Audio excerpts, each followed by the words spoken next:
ফুলকপি সিঙ্গারা দোকানের থেকেও বেশি স্বাদে ঘরেই খুব সহজেই বানিয়ে নেওয়া যাবে। তাহলে চলো দেরি না করে দেখে নেওয়া যাক পুরো ভিডিওটা। সবার প্রথমেই আমি একটা স্পেশাল মশলা বানিয়ে নেব।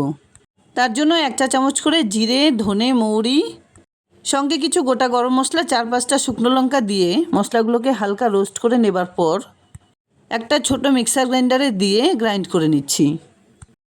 এই মশলাটার কারণেই নিরামিষ সিঙ্গারার টেস্ট কিন্তু অনেকটা বেড়ে যাবে।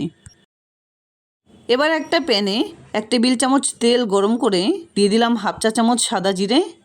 একটা প্লেটে পরিমাণ মতো আলু আর ফুলকপি খুব ছোট করে ডুমো করে কেটে নিয়েছি। সেগুলো তেলে ছেড়ে দিয়ে কন্টিনিউ নাড়াচাড়া করে একটু ভেজে নিচ্ছি। 1-1.5 মিনিট ধরে ভেজে নেবার পর মিশিয়ে দিলাম পরিমাণ মতো নুন আর 1/2 চা চামচ হলুদ গুঁড়ো। এর সঙ্গে দিয়ে দিলাম 1/2 কাপ পরিমাণে মটরশুঁটি। একটু নাড়াচাড়া করে মিশিয়ে দিলাম 2টো কাঁচা লঙ্কা কুচি। এবার ফ্লেমটাকে লো টু মিডিয়ামে রেখে ঢেকে 2 মিনিট রান্না করে নিতে হবে। 2-3 মিনিট পর এর সঙ্গে মিশিয়ে দিচ্ছি কিছু ভাঙা চিনেবাদাম আর সঙ্গে ছোট করে কেটে নেওয়া কিছু কিশমিশ। আর এর সঙ্গেই বানিয়ে রাখা মশলাটা মিশিয়ে দিলাম। একটুখানি জল মিশিয়ে খুব সুন্দর করে নাড়াচাড়া করে এটাকে রান্না করে নিচ্ছি। 2-3 বার ঢেকে খুলে রান্না করে নেবার পর 1/2 চা চামচ চিনি মিশিয়ে দিলাম, সঙ্গে 1 চা চামচ ময়দা ছড়িয়ে দিলাম। এবার এটাকে এভাবে থেতলে খুব সুন্দর করে পুরটাকে রেডি করে নিতে হবে। এই স্পেশাল মশলাটা মিশিয়ে যদি পুর বানিয়ে নেওয়া যায় তাহলে কিন্তু সিঙ্গারার টেস্ট অনেকটা ভালো হয় আর খুব সুন্দর একটা ফ্লেভার পাওয়া যায়। এবার এটাকে একটু ঠান্ডা করে নিতে হবে। এখানে আমি আধ ঘন্টা আগে মেজারিং কাপের 1 কাপ ময়দাতে 2 টেবিল চামচ ঘি, 1/2 চা চামচ নুন আর একটু বেকিং সোডা দিয়ে মেখে রেখেছিলাম। আধ ঘন্টা পর এটাকে আরেকটু ঠেসে নিচ্ছি। খাস্তা সিঙ্গারা বানাতে হলে সিঙ্গারার বেসটাতে খুব সুন্দরভাবে কিন্তু ময়ান দিতে হয়। এবার এই ডোটা থেকে রুটির থেকে একটু ছোট আকারে একটা লেচি কেটে নিয়ে গোল করে এভাবে বেলে নিচ্ছি। ময়দার রুটি বেলতে কিন্তু একটু অসুবিধা হওয়ারই কথা, তবুও যতটা সম্ভব বেলে নেবার পর এটাকে অর্ধেক করে এভাবে কেটে নিচ্ছি।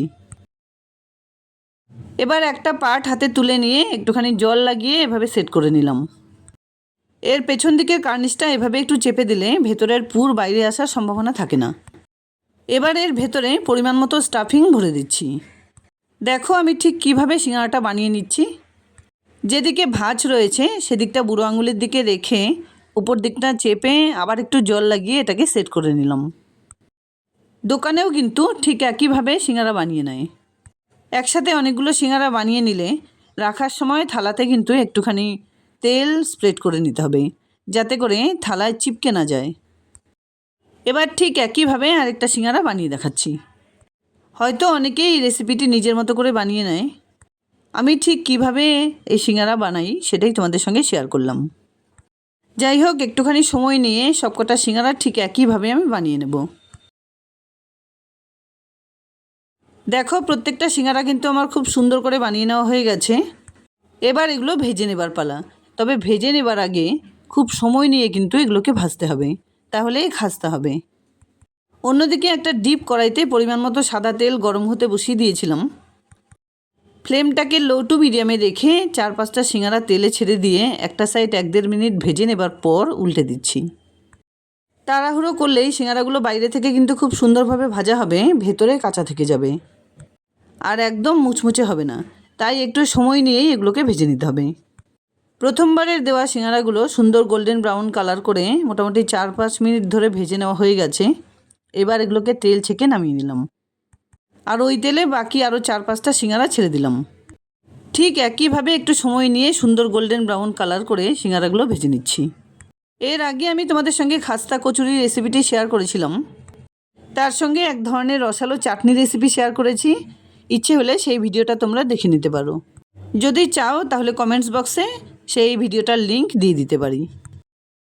যাই হোক, বিকেলে চা কফির সঙ্গে খাওয়ার জন্য দুর্দান্ত স্বাদের ফুলকপি সিঙ্গারা রেসিপি আমার রেডি অ্যান্ড সার্ভড। আমি এখানে একটু টমেটো সসের সঙ্গে এগুলোকে সার্ভ করে দিয়েছি, বা ঘরে তেঁতুলের চাটনি ছিল সেটা দিয়েও সার্ভ করলে হতো। আশা করছি রেসিপিটি তোমাদের খুব পছন্দ হয়েছে। যদি এতটুকুও ভালো লেগে থাকে তাহলে প্লিজ ভিডিওটাকে একটা লাইক করো, শেয়ার করো ফ্যামিলি ফ্রেন্ডসদের সঙ্গে। আর আমার চ্যানেলে নতুন বন্ধু হয়ে থাকলে এরকম নিত্য নতুন রেসিপি পাওয়ার জন্য চ্যানেলটাকে সাবস্ক্রাইব করে পাশে থাকা বেল আইকনটা অলে করে দিও। দেখা হচ্ছে নতুন কোনো রেসিপি নিয়ে। ভালো থেকো, ধন্যবাদ।